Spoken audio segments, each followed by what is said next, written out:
professional as always, my doorbell rang, and that was actually my father.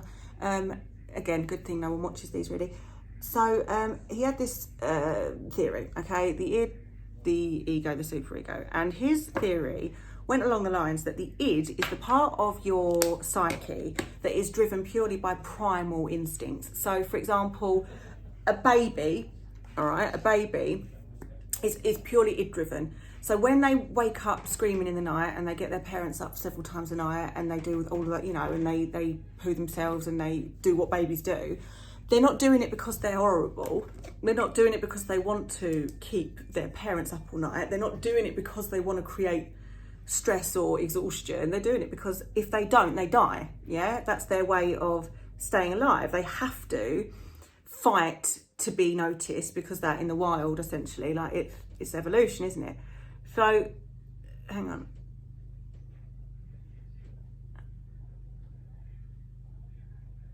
I really need to learn to edit so you don't have to sit through that. So yeah, essentially the id is all of the parts of you that are instinct driven. You are not, the id is not affected by convention or expectation or what you should or shouldn't do. It's purely what you want to do. It's your subconscious desires. It's your sexual desires. It's everything in you that you don't think about, but you just have within you that comes up, okay? Again, I am very much simplifying a much more complicated theory, but your id is essentially that. Your superego is the part of you that is essentially kind of like scared of getting in trouble, okay? It's the angel on your shoulder, and essentially I suppose your id is the devil. It's the part of you that goes, no, like we've got to work harder. Oh no, I really let myself down there. It's quite often the part that a therapist would say, is that helpful? Is that beneficial? Okay, you're supposed to question, really, in modern ways of looking at it, in modern therapy. Your therapy would consist usually, if you have negative thoughts and thoughts that are sort of, you know, self-deprecating, quite often you're told to question them and challenge them and go, is this a beneficial or helpful thought to have? Is it good that I'm having this thought? Is it getting me anywhere? And that tends to be what the superego is. It has, according to Freud, it gives unrealistic expectations of what you should do and what you should say and how much work you should put into something, and, you know, things like that. So with that in mind, we need to think about how that relates to Jekyll and Hyde, don't we?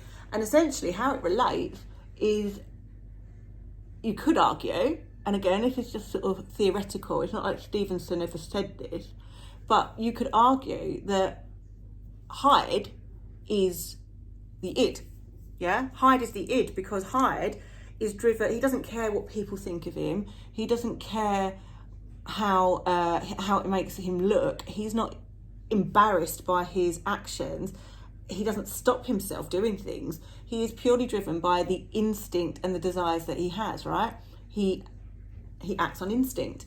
He is unevolved. He is mean and cruel. And I'm not saying that your id would always be mean and cruel, but it's about acting on instincts that usually something in you would say, no, you can't do that, to a much lesser extent. I'm assuming most of us aren't walking around wanting to murder people, but a lot of us might think, oh God, like I really want that t-shirt or those trainers or whatever. Wouldn't it be nice if I could just walk out of this shop with them? And you kind of know you can't and you wouldn't, but the id would just do it. And I suppose that's what I mean, like Hyde is that id.